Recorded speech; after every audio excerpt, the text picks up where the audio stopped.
Good morning, Year 4, and welcome to Tuesday's lesson. As you can see, I have got the answers from yesterday's worksheet. I'm not going to go through all of the words, but as you can see, we have got some words where the prefix is in red and the root word is in black. So, for example, let's go through one. Unknown. Number 25 is unknown. And that means something was known to it, so we knew about it. And then if it's unknown, we don't know about it. So it's undone, if you like. Take a look, pause, and mark your questions if you haven't already from the previous slide. Moving on to today's lesson. So today's lesson is all about technical vocabulary. So it's I am learning to identify technical vocabulary. So this word vocabulary is the first one in our Vipers. Okay, and it includes find and explain the meaning of words in context. Okay, and that word context means within a specific subject. So questions we might find are which word tells you that, which keyword tells you about the character, setting or mood, or find one word in the text which means. But we're going to have a look a little bit more specifically. Okay, so just thinking about what I've just told you, I've got two questions. What is vocabulary and what is technical language or technical vocab? Pause the video, have a think, you can either write it down or you can say it aloud and we'll go through some answers in a minute. What did you think then? So, let's go through each question. Our first question, what is vocabulary? Vocabulary refers to the words we know to communicate effectively. In general, vocabulary can be described as oral vocabulary, so by what we're saying, or reading vocabulary, by what we read. So oral vocabulary, let's just go through that again, refers to the words we use in speaking or recognise when we're listening. Reading vocabulary refers to the words we recognise in print. What is technical language or vocab? Well, technical language or vocab is specific, so it means it is certain words that are centred around a subject. Okay, they're very specific to that subject, and we are going to have a look at some. But before we do that, we need to think about how do we find the meaning of words? What is a glossary? These are the two things we're going to be looking at and focusing on for today's lesson. Have a pause. Maybe you could write the answer down or say it aloud. How might I find the meaning of the words? And how or what is a glossary? Well, let's take a look then at these questions, shall we? Our first question, how would I find the meaning of words? There are a couple of different ways. So, we can look in a dictionary. So obviously you would have seen them in our classrooms. We've got new ones for when you return, but we've got dictionaries in hard copy, and we've also got online dictionaries that we could be using. Or this funny word here, an encyclopedia. Now, you could have a look for an encyclopedia online. You might see if your parents have got one. Encyclopedias give us information around things, okay? And it also helps us to find out the meaning of words. You will need a dictionary for today's lesson, but don't worry if you haven't got one, okay? There is some awesome websites to help you out.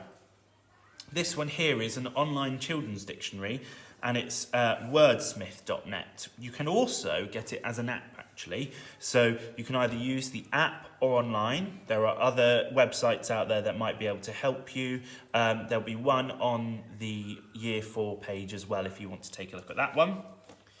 And finally, what is a glossary? Well, a glossary is an alphabetical list of words relating to a specific subject, text, or dialect with explanations. So we are explaining what those words are. So it's essentially a brief dictionary, a very short dictionary. Let's take a look at what one might look like.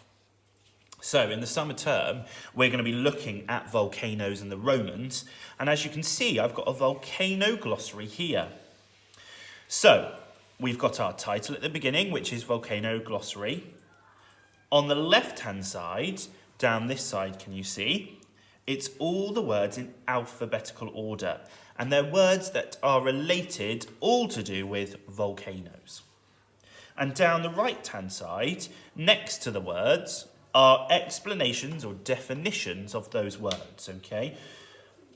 But what we're going to do today is create one of our own. So let's take a look, shall we? Today's task is to create your own glossary around lighthouses. Why don't we try to write an example before we give you a list to create your own? So, I've written you a nice little step-by-step guide, and I've given you some pictures at the bottom. Let's just quickly go through them. So step 1, we're going to need to create a template for your glossary. This includes a title, hint, it's going to be around what the words are all about, and the clue is right there. Step 2, make a list of words that you would like to include in your glossary. For example, this list will be given to you, but if you're thinking that you might want to extend your learning, you might be able to Google some more. Step 3, put them in alphabetical order. This is very important for our glossary. So looking at the first letter, first to decide where it goes in the alphabet. So if our word starts with an A, it starts at the top of our list. And step 5, we're skipping a step there. Step 4, look up your first word either in a dictionary or online in a dictionary. Take a look at the picture below. So for example, I've done the word boy, I've looked it up, and as you can see, I've then written it in my glossary. I've included the title, I've put the words in alphabetical order on the left-hand side, and the explanation on the right-hand side. Why not pause and have a look through these steps? Moving on to your task then for today. Your task says, can you create your own lighthouse glossary? Here are some words to start with, but you may want to add your own.